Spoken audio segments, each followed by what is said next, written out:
ما زلنا معاكم مع اصحابنا في كامب مراسينا. خلصنا الجولة بتاعتنا وقعدنا بقى في القعدة الهادية الرايقة الجميلة دي. هنا القرية قدامنا، هي الناحية التانية، وبنعدي على الطريق الخشبي ده مكون من جذوع النخيل. بتعدي عليه وتوصل بقى للقعدة الجميلة الرائعة دي. ده منظر القعدة اهو على البحيرة الجميلة دي.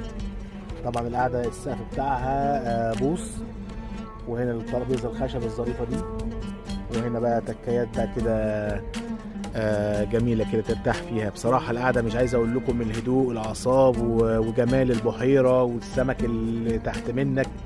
الحقيقه برضو كامب مراسينا من الكامبات الرائعه الجميله اللي فعلا تفصلك عن الحياه خالص. وهي الميزه ان هو كامب بيئي يعني بدائي، ما فيهوش كهرباء، ما فيهوش ثلاجات، ما فيهوش ازعاج.